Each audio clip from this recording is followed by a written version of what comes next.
여러분 축구 경기 좋아하십니까? 이 축구 경기 전반전이 끝나면 하프타임이라고 있습니다. 옛날에는 10분의 시간을 줬는데 지금은 15분으로 이렇게 바뀌었습니다. 하프타임에 뭐 하신지 아십니까? 그때에 새로운 전략을 세웁니다. 전반전의 그 모든 과정을 점검하고 실책 또 잘못된 것들은 다 이제 하지 않고 새로운 것들을 시도합니다. 선수 교체도 하고 작전을 잘 감독이 주게 되어져서 잘 조정하고 잘 배치하면 후반전은 완전히 다른 팀으로 바뀌어지게 되어집니다. 그래서 하프타임은 굉장히 중요합니다. 전반전의 전반전의 경기를 어떻게 했느냐도 중요하지만 이미 그건 지나갔어요. 지나가고 난 후반전을 어떻게 뛸 것이냐가 중요합니다. 그래야 승리할 수 있기 때문에 그렇습니다. 여러분, 우리의 이 삶이란 운동 경기와는 달라서 한순간에 정지된 일이 없습니다. 계속 곱니다.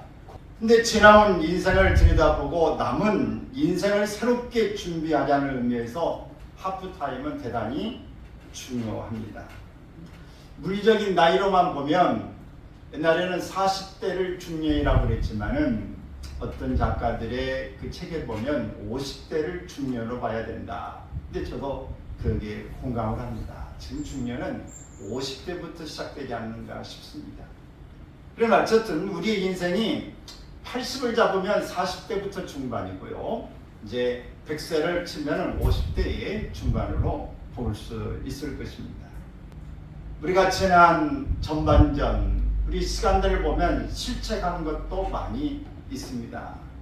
우리 인생의 전반전은 그러나 지나갔다는 데에 우리가 희망이 있고 위로가 됩니다. 다 지나간 거야.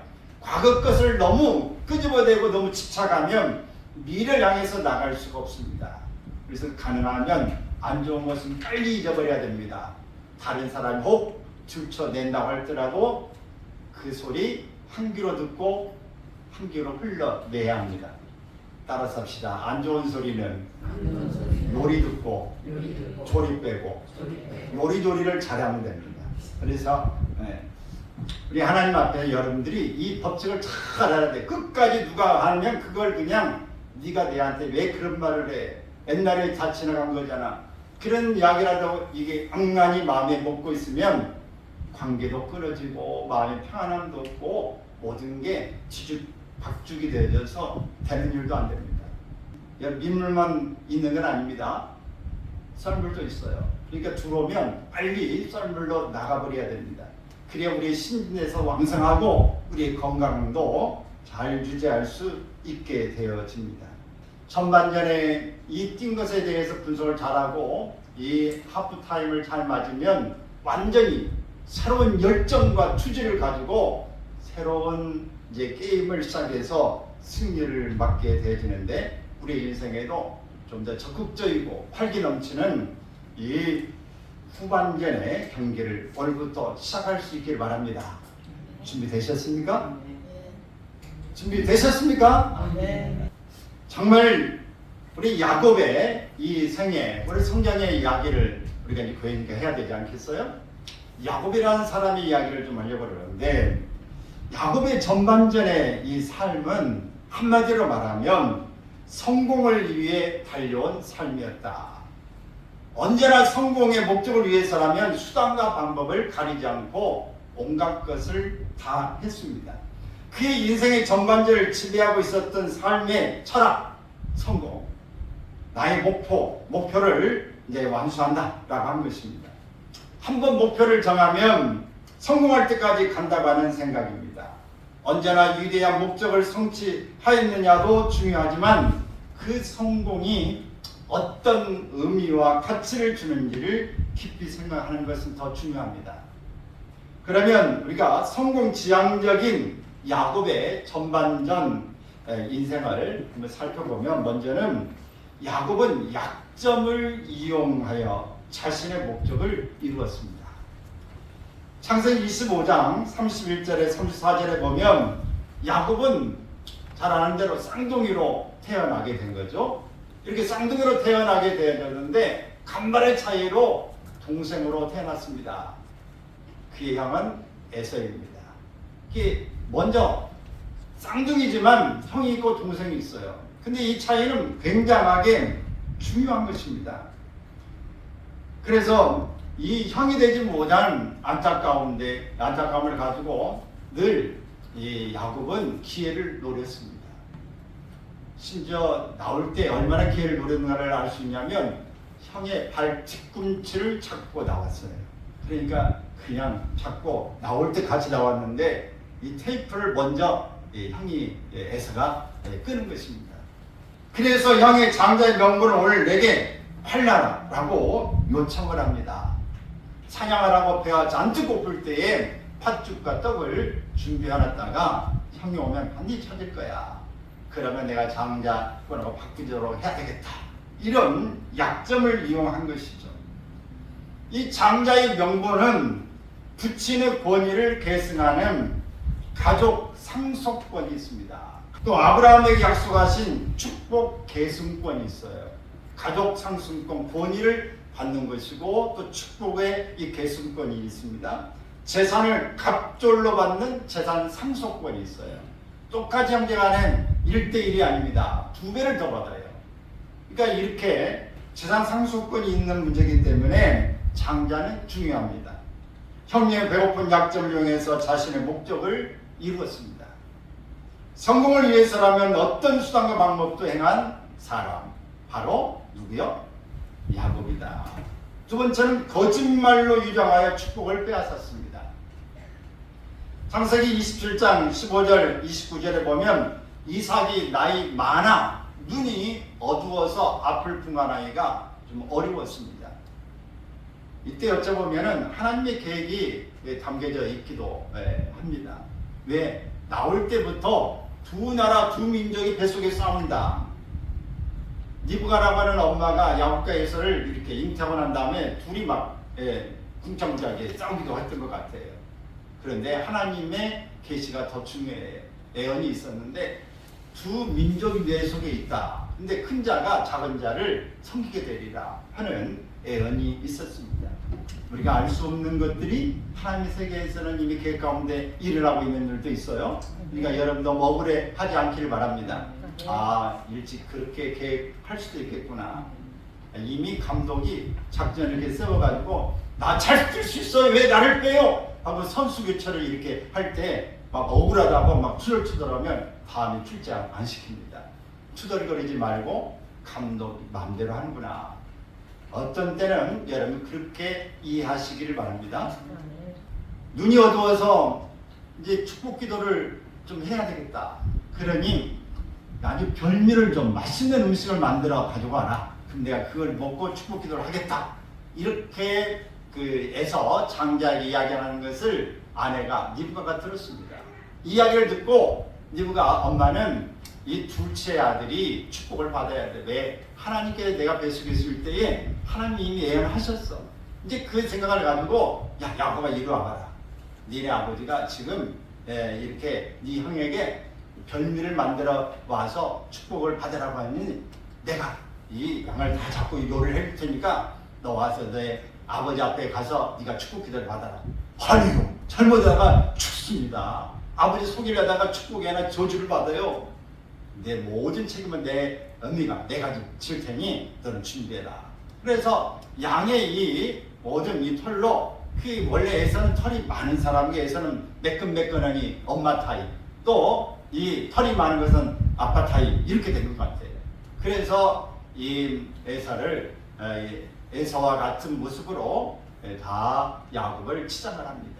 옷도 에서의 옷을 입히고 또 이 털도 갖다가 이 털복숭이처럼 이렇게 만들어 놓고 이렇게 합니다. 근데 하나 바꿀 수 없는 게 있어요. 목소리를 못 바꿔요. 네, 목소리 연기는 좀 했겠죠. 그래서 아버지 앞에 가서 다 준비해 놓은 거 주고 축복 기도를 받습니다. 이야, 이리 와봐라. 좀 이상해가지고 그래도 눈이 잘 안 보이지만 이삭이 이리 와봐. 냄새도 맡아보고 이게 에서의 향치로구나. 여기 손을 좀 만져보니까 털이 있구나. 근데 이상하게 목소리는 야곱 같구나. 그래도 아닙니다. 제가 애섭니다. 이렇게 목소리까지 연기력을 가지고 해서 축복 기도를 받아버립니다. 거짓말을 주장하여 축복을 빼앗은 그런 야곱입니다. 아버지를 속이고 또 형을 속이는 일을 하게 되어지는 성공지향적인 인생을 살았습니다. 또 무서운 집념과 야망으로 거부가 되었습니다. 창세기 30장 37절 43절에 보면 하란의 외삼촌 나반의 집에서 20년을 지내면서 외삼촌의 두 딸과 결혼을 합니다. 아이고, 내게도 그런 복이 있었으면. 혹시 그런 분은 안 계시죠? 두 아내가 있는데 두 아내로 부족했던 것 같아요. 누가 부족했냐? 야곱이 아니라 두 아내가 이 자매간에도 쟁탈전이 벌어져요. 원래 남편은 하나인데 아내가 둘이니 자매간이니 자매간에도 쟁탈전이 벌어져가지고 여기에 서로 간에 이 종들이 있는데 두 나반 외삼촌의 이 딸들 가운데 네아와 이 나엘이 있는데 두 아내를 아내로 삼고 두 아내 가운데 이 언니는 네아인데 네아는 아들을 쑥쑥 잘 납니다. 근데 나엘은 자녀를 못 낳아요. 하나님은 좀 공평하세요. 왜 그랬을까? 성경이 이유는 말하고 있지 않지만 야곱은 누구를 사랑하느냐? 처음부터 나엘을 사랑했어요. 근데 나엘은 아기를 못 낳아. 근데 네아는 언니인데 동생을 먼저 시집 보낼 수가 없으니까 네아를 먼저 이 야곱에게 이 아내를 줬어요. 근데 네아는 사랑을 못 받으니까 하나님이 태음을 열어서 계속 아이를 낳게 하는 거예요. 총 아이를 몇 명이나 낳느냐? 네아는 7을 낳습니다. 7. 아들 6에 딸 하나까지 낳아요. 근데 나엘은 아이를 못 낳다가 끝에 가서 아들 2를 낳게 돼요. 그러면 나머지 12명의 아들과 딸 하나가 있는 나머지는 어디서 낳냐? 이 종들을 통해서 각각 2명씩을 낳게 돼서 12아들과 딸 하나가 됩니다. 그런 집안이 뭐가 되겠습니까? 야곱은 좋을지 모르지만 식구는 늘어서 좋을지 모르지만 그 집안은 복잡한 집안이 됩니다. 내 아내의 자녀들이 그렇게 4배에서 한 가족을 이루고 사니 얼마나 참 복잡한 일이 되어지겠습니까? 그러니 성격도 다르고 또 모든 것들이 하나로 통일되기가 쉽지 않는 삶을 살게 됩니다. 이런 야곱은 자녀들이 또 많고 식구들이 많으니까 더 집착이 많아지는 줄 모릅니다. 외삼촌 나반의 그 재산을 맡겨서 이 관리하고 하나하나 양떼, 소떼를 다 이렇게 관리하게 되는데 그때에 머리를 씁니다. 수단 방법을 통해서 임신할 때 좋은 튼튼한 것들은 다 그 삼촌과 계약한 것들에 있어서 그것은 튼튼하지 못한 것은 삼촌 것이 되고 튼튼한 건 내 것이 되게 만드는 그런 방법을 쓰게 돼서 부자가 됩니다. 그래서 나반의 아들들이 외삼촌의 아들들이 아버지의 재산을 야곱이 다 가져갔다 이렇게 이야기를 하게 되어집니다. 이렇게 많은 재산을 이제 갖게 되어져서 결국은 하나님이 야곱을 이제 내 고향으로 가라 이렇게 말씀할 때 떠나게 되어집니다. 떠나게 되어졌는데 그 떠날 때에도 하나님이 야곱의 길을 막아주십니다. 그러니까 야곱은 떠날 때도 고향에 떠날 때도 하나님이 함께 하셨고 또 함께 있을 때도 수단과 방법을 동원하지만 함께 하셨고 또 고향으로 갈 때도 나반이 그 아들들과 함께 야곱을 죽이려고 주위를 막 추적해 오는데도 꿈속에 나타나서 야곱에게 일절 상관하지 마라. 그래서 보호해주게 됩니다. 야곱은 아무리 자기 인생의 수완을 가지고 부자가 됐지만 하나님이 주위에 계셔서 이르게 되어진 줄로 압니다. 근데 이런 야곱이 이대로 믿음의 조상 속에 들어간다고 하는 것이 상당히 어렵죠. 그래서 하나님은 야곱을 그대로 쓸 수가 없습니다. 돈도 벌고 경험도 하고 여러 가지 쓰라는 맛도 봤지만 이대로는 못 쓰겠다. 그래 하나님이 야곱에게 하프타임을 경험하게 합니다. 하프타임을 통해서 그의 모든 마음을 또 생각을 수정하게 하는 새로운 삶의 출발지를 삼게 되는 사건이 발생합니다. 그것이 바로 고향에 도착하는데 정보가 들려요. 형 에서가 이를 갈고 칼을 갈고 지금 400명의 군사와 함께 이 야곱을 향해서 오고 있다. 그렇게 많은 군사를 데리고 오는 이유가 어디 있어요? 네가 과거에 장자권도 빼앗고 아버지 축복도 가졌으니 너는 죽어야 돼. 너를 죽이고 말 거야.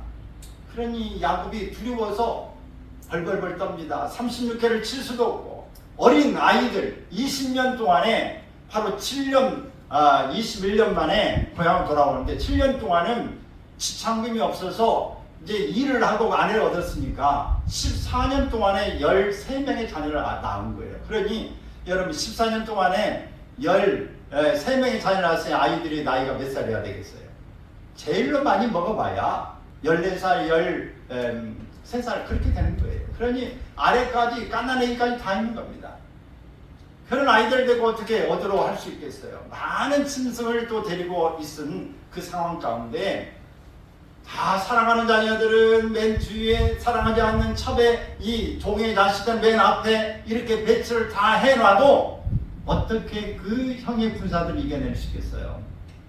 그래 걱정이 돼서 그날 밤에 야복강 나루터에 앉아서 하나님 앞에 기도를 하기 시작하는 것입니다. 그렇게 기도하면서 하나님의 사자를 보내서 밤새도록 씨름을 하게 되어지는 거예요. 씨름을 할 때에 나를 축복하지 않으면 당신을 보내지 않겠습니다. 나를 축복해 주세요. 네 이름이 뭐냐? 야곱입니다. 발 뒤꿈치를 잡은 자입니다. 속이는 자입니다. 이럴 때 네 이름을 이제는 야곱이라지 말고 이스마엘이라 하라. 하나님과 겨루어 이긴 자라고 이름을 바꿔주게 됩니다. 뭐 하나님이 싸움을 못해서 져 죽겠습니까? 하나님 앞에 간절히 기도하고 나는 이대로는 안 됩니다. 하나님 도와주세요라고 간구하는 것을 통해서 하나님이 그의 소원을 기도를 들어주셨다고 하는 것입니다. 이렇고 난 다음에 형 에서를 만날 때 마음이 담대해집니다. 하나님이 함께 하신다는 사인을 받았으니 그래서 형 앞에 가서 7번 절하면서 말도 잘해요. 연기력도 뛰어나요. 야곱은 내가 형님을 보니 하나님을 뵌 듯 싶습니다. 그러면 이제 저를 7번씩을 해요. 황제를 만난 듯이. 여러분 이런 정도 여러분들이 이런 처세술을 가지면 살아남습니다. 이런 정도 여러분이 꼭 이렇게 야곱에게서 좋은 점도 배우고 여러분 안 좋은 것들 좀 수정도 하고 이런 교훈이 되시길 바랍니다. 야복강에서 이렇게 바뀐 뒤로 그 야곱은 새로운 후반전의 인생을 살게 되는데 어떤 삶을 살게 됐는가? 먼저는 야곱은 하나님을 예배하는 사람으로 바뀝니다. 본문에 보면 하나님이 야곱에게 베델로 올라가서 하나님께 제단을 쌓아라 이렇게 이야기했어요. 베델은 어떤 데냐면 형을 피해서 이제 엄마의 고향 바로 친정의 그쪽으로 가서 배필을 정하라고 하는 아내를 얻으라고 하는 그 명분으로 가는 겁니다. 그럴 때 혼자 다 도망자의 이 신분으로 가게 될 때 여러분인데 그날 이 잠을 자고 났더니 꿈속에 하나님의 천사들이 이 사다리가 하늘에서 땅에까지 있으면서 오르락 내려가는 광경을 본 겁니다. 그러면서 이곳이 하나님의 집이구나, 하늘의 문이구나, 하나님 여기 계신 걸 내가 알지 못했다 이런 생각을 갖게 되어지면서 내가 다시 안전하게 이곳으로 돌아온다면 하나님 앞에 반드시 10의 1조를 드리겠고 하나님 앞에 내가 다시 예배자가 되겠습니다. 이렇게 고백한 장소가 베델이에요. 근데 하나님께서 이 야곱이 경험했던 그 자리에 다시 돌아가서 예배하라 라고 말합니다. 이 이야기는 중간에 엉뚱한 데로 바로 가지 않고 약속한 대로 안 가고 엉뚱한 데로 가서 또 어려움을 당하는 위기 가운데 하나님이 말씀하신 것입니다. 그리고 나서 그는 베델로 가서 하나님 앞에 기름도 붓고 마지막에 나는 제사를 질 때 포도주를 부었어요. 이것처럼 전제물을 이렇게 붓고 하나님 앞에 약속을 지키고 예배하는 자가 되어집니다. 어딜 가든지 간에 예배하는 자로 바뀌었습니다. 야곱은 예배로 승부를 본 자입니다. 하나님 앞에 예서의 위기에서 벗어나고 적들 속에서 이제 건져냄을 받는 그런 일은 예배 속에서 일어났다. 여러분 유명한 우리가 이 카인의 후예 뭐 이런 소설들이 있지 않습니까? 거기 보면 카인은 누구예요? 맨 최초의 인간인 아담의 아들 아닙니까? 가인과 아벨 이 두 사람이 나오는데 형이 가인이고 동생이 아벨인데 이 하나님 앞에 똑같이 제사를 드렸어요. 가인은 농사꾼이었고 이 아벨은 이 짐승을 키우는 목자였어요. 그런데 똑같이 제사를 드렸지만 하나님이 가인의 제사를 받지 않고 아벨의 제사를 받으셨다. 그래서 가인이 분노하고 화가 나서 동생을 돌로 쳐 죽였다. 이런 최초의 인간의 역사가 시작됩니다. 여러분, 맨 처음에 하나님 만드신 아담과 하와 이 가정에서 태어난 가인과 아벨이 서로 간에 분노하고 시기하면서 살인자가 태어난다는 게 인간의 역사입니다. 그런 인간의 내면은요 그렇게 선함이 없어요.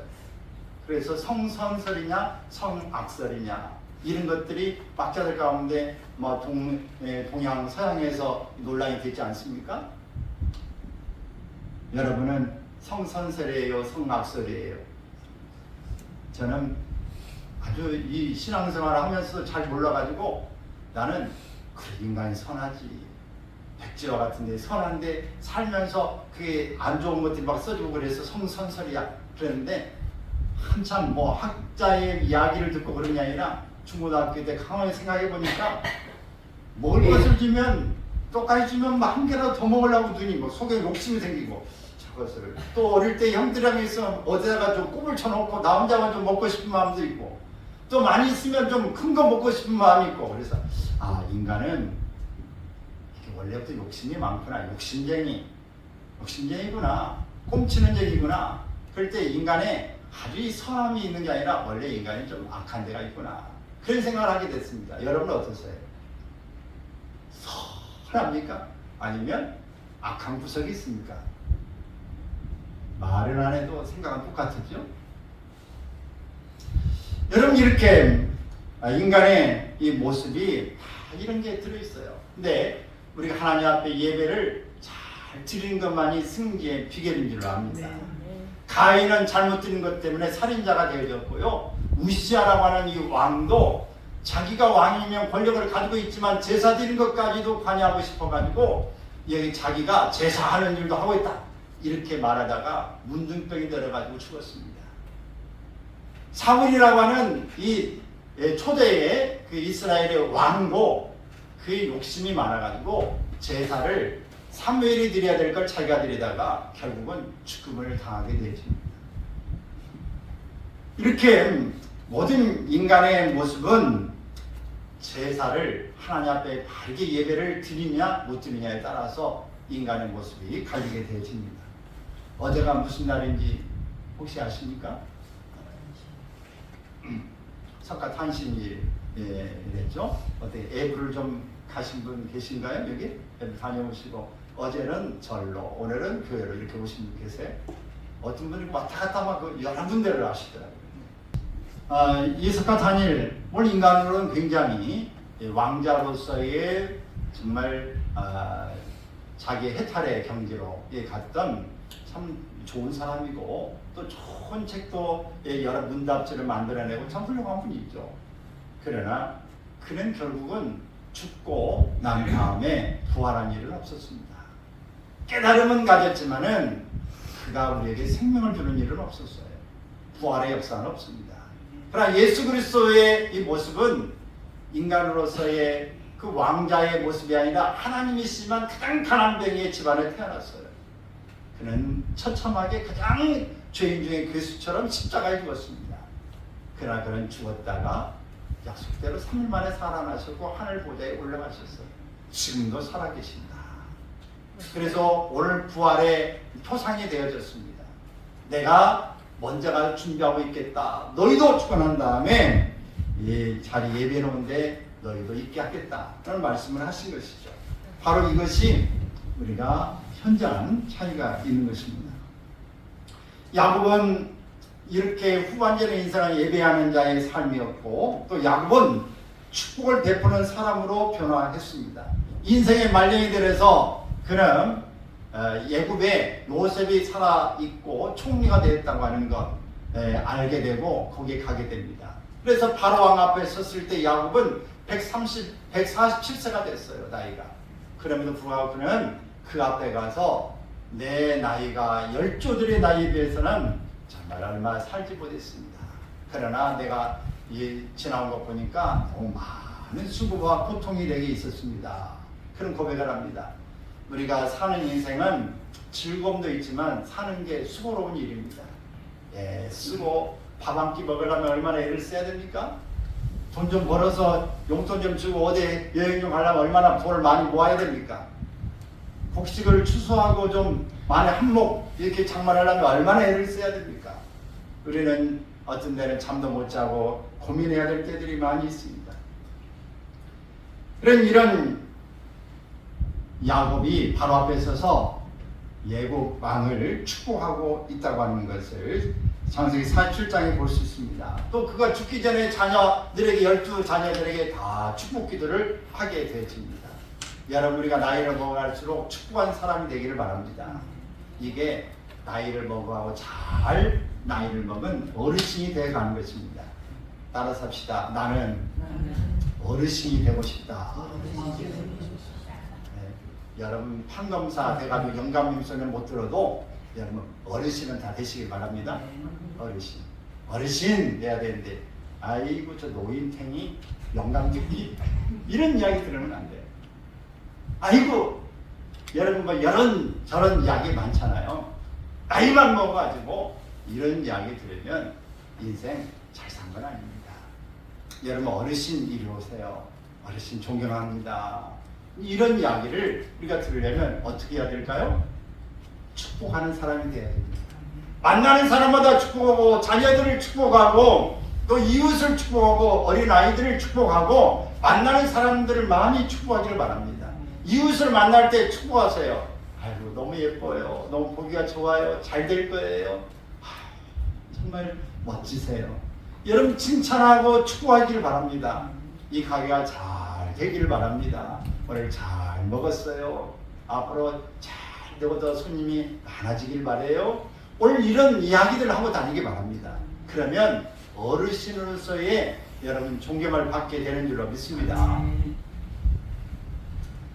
여러분 꼭 우리가 이렇게 살면서 일생 동안에 축복하는 사람이 되어야 합니다. 이렇게 되면은 여러분 어딜 가든지 존경받는 인생의 후반전이 멋져질 줄로 믿습니다. 우리나라의 최초로 선교했던 언더우드 아펜 이 젤러 선교사님이 있어요. 그분이 배를 타고 올 때 언제 얼마나 걸리는지를 정확하게 옛날에는 뭐 비행기가 있는 것도 아니고 쾌속전이 막 있고 이런 게 아니기 때문에 그 조그마한 배를 타고 와서 얼마나 시간 걸리는지 정확히 몰라요. 근데 도착하고 봤더니 계산해 보니까 그날이 무슨 요일이냐? 주일날 부활절이었다. 그래서 그는 부활절에 내가 한국에 도착했구나. 그러면서 첫 번째의 일기장에 이렇게 기록했습니다. 너무 감격스러워서 한국 땅을 놓고 기도한 내용. 우리는 같이 한번 읽어볼까요? 부활절에 이곳에 왔습니다. 그날 사망의 철창을 부수시고 부활하신 주님께서 조선의 결박을 끊어주시고 하나님의 자녀로 빛과 자유의 세계로 인도해 주시길 기도합니다. 이렇게 기도했는데 지금 시골에까지 여러분 교회가 없는 데가 거의 없습니다. 137년이 지난 후에 이 기도는 이루어졌습니다. 여러분 우리가 기도하는 사람이 되고 축복한 사람이 되기를 바랍니다. 우리가 진심으로 그를 위해서 사랑하고 축복하면 이런 기적의 역사가 일어나게 되어집니다. 끝으로는 야곱은 하나님을 신뢰하는 사람으로 변화됐어요. 누구를 우리가 신뢰하느냐에 따라서 우리의 인생이 달라집니다. 정말 그 위대한 그 유인들 그런 사람을 신뢰하고 그 사람을 바라보면 그런 사람으로 바뀌어요. 예수 그리스도를 신뢰하고 그분을 정말 믿고 따라가면 우리의 인생이 예수님 바라보는 가운데 예수님의 인상을 예수님의 인격을 본받아 가게 됩니다. 믿음이 없이는 하나님을 기쁘시게 할 수 없다라고 이야기했어요. 하나님의 사람으로 살려가면 믿음이 있어야 합니다. 야곱의 인생에 하나님의 은혜와 축복을 받은 것은 하나님을 신뢰하는 믿음이 있었기 때문입니다. 하나님이 가장 귀하게 보시는 것은 우리의 믿음입니다. 야곱은 어머니 태중에서 양보하지 않았습니다. 사랑하는 나이를 얻기 위해서 14년 동안을 일했습니다. 오직 자신의 능력과 힘을 의지했던 사람입니다. 성공을 위해서라면 어떤 일도 행했던 사람입니다. 그런데 그가 이제 하나님을 믿고 의지합니다. 이제는 속이거나 사기칠 필요가 없는 것입니다. 자신의 인생의 목적과 소원을 이루기 위해 몸부림을 칠 이유가 없어질 것입니다. 전적으로 자신의 삶을 하나님께 맡기는 삶을 살아가게 됩니다. 이런 이야기를 하면 혹 이 중에 야곱은 이제 부자가 됐으니까 그렇게 살 필요가 없지, 그렇게 말할지 모르겠어요. 여러분, 그러나 우리가 진정으로 정말 믿고 신뢰하고 자신 있는 삶이 되어지면 물질이 많고 적고는 우리의 삶에 좀 불편하다, 편리함을 가질 수 있지만 인생이 불행하다, 행복하다, 우리의 삶을 철저하게 압박하고 우리를 다스릴 그런 일은 없습니다. 성경에 나오는 야곱은 너무나 인간적인 인물이었어요. 잡초 같고 버러지 같은 삶을 살았던 사람, 이기적이고 탐욕의 사람이었습니다. 그런데 하나님은 야곱을 놀랍게 변화시키셨습니다. 지극히 소심하고 이기적인 사람이 원숙한 사람이 되었습니다. 왜 하나님은 야곱을 이런 그의 사람으로 만들고 이렇게 달라진 모습으로 살게 하셨을까? 어쩌면 오늘 나와 같은 사람이 바로 야곱 같은 사람인데 하나님을 만나면 하나님의 축복을 받고 나도 새로운 삶을 살 수 있다고 하는 이런 하나의 모델을 우리에게 제시하기 위한 과정인지도 모릅니다. 여러분의 인생의 후반전은 어떻게 살아가고 계십니까? 인생은 연습이 없이 모두 실전입니다. 인생의 후반전을 후회 없는 인생으로 살아가시길 바랍니다. 이렇게 살아가려면 꼭 기억해야 될 한 가지가 있어요. 오늘 여러분에게 선물입니다. 오늘 다른 것보다도 오늘 이 선물을 꼭 여러분이 안고 돌아가시면 오늘 참 잘했다, 내 인생에 큰 도움이 된다, 이렇게 고백할 것입니다. 메뚜기와 하루살이의 이야기가 있습니다. 메뚜기가 이랬어요. 오늘 그만 놀자, 내일 보자. 왜? 내일이 뭔데? 내일이란 캄캄한 밤이 지나고 동쪽에서 빛이 나오고 그 빛 뒤에 찬란한 아침이 있는 그때가 내일이야. 무슨 말을 하는 거야? 하루살이는 내일이 뭔지 모릅니다. 한 번도 경험해보지 않았기 때문에, 들어보지 않아서 그렇습니다. 내일을 알지 못하는 사람은 하루살이와 같이 부활신앙이 이상하게 들립니다.